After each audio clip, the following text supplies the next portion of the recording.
ವಿಮಾನ ದುರಂತಕ್ಕೀಡಾಯಿತು. ಆದರೆ ಕಾರಣ ಎಲ್ಲರೂ ಕೂಡ ಕೇಳ್ತಾ ಇದ್ದಾರೆ. ಹಾಗಾದ್ರೆ ಅಸಲಿ ಕಾರಣ ಏನು? ಪೈಲಟ್ ತುರ್ತು ಕರೆಯ ಆಡಿಯೋ ಬಹಿರಂಗ ಆಗಿದೆ ಈಗ. ಏರ್ ಇಂಡಿಯಾ ದುರಂತಕ್ಕೆ ಕಾರಣ ಏನು? ಯಾಕೆ ಹಿಂಗಾಯಿತು? ಬಹಳ ಪ್ರಶ್ನೆಗಳು. ಪೈಲಟ್ ತುರ್ತು ಕರೆಯ ಆಡಿಯೋ ಬಹಿರಂಗ ಆಗಿದೆ ಈಗ. ಪೈಲಟ್ನ ಅಂತಿಮ 5 ಸೆಕೆಂಡ್ ತುರ್ತು ಕರೆ ಲಭ್ಯ ಆಗಿದೆ. ಮೇ ಡೇ ಅಂತ ತುರ್ತು ಕರೆ ಮಾಡಿದ್ದ ಪೈಲಟ್. ವಿಮಾನದಲ್ಲಿ ಸಂವಹನ ದುರ್ಬಲವಾಗಿದೆ.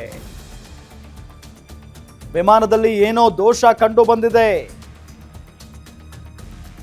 ಎಟಿಸಿಗೆ ಮೇ ಡೇ ಅಂತ ಹೇಳಿ ಸಂದೇಶವನ್ನ ಕಳುಹಿಸಿದ್ರು ಪೈಲಟ್. 5 ಸೆಕೆಂಡ್ ಆಡಿಯೋ ಬಗ್ಗೆ ವಿಮಾನಯಾನ ಸಚಿವ ಮಾಹಿತಿಯನ್ನ ಕೊಟ್ಟಿದ್ದಾರೆ.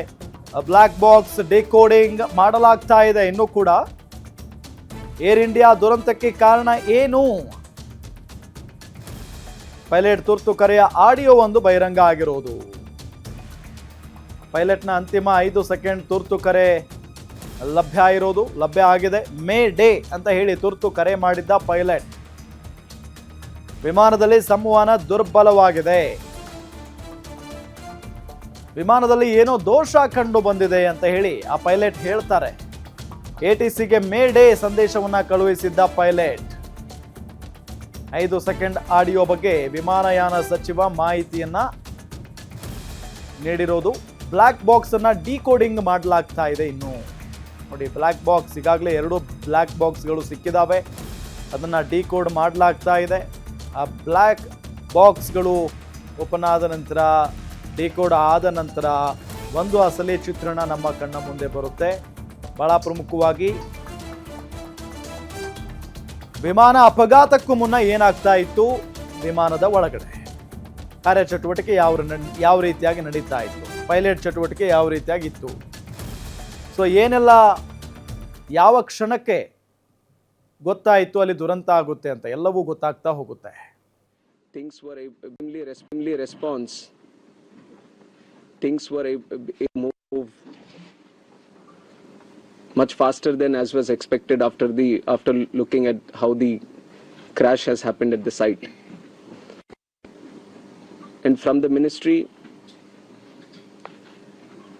taking utmost seriousness of the incident, the Aircraft Accident Investigation Bureau, which was formed specifically to look into the accidents that happen around aircrafts, was immediately mobilized, and the GO team from the AIB, including 5 members constituting DG AIB, was also immediately rushed to the site to start the investigation process. And since day one, within hours itself, the AIB has started its process of investigation. Timely response. Things were a move much faster than as was expected after looking at how the crash has happened at the site. And from the ministry,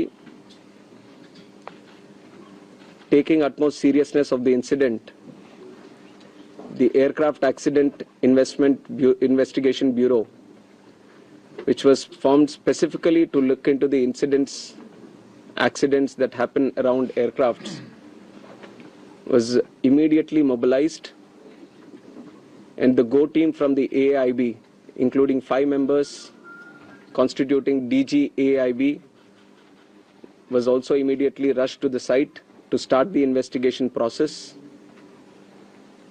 And since day one, within hours itself, the AIB has started its process of investigation. Timely response.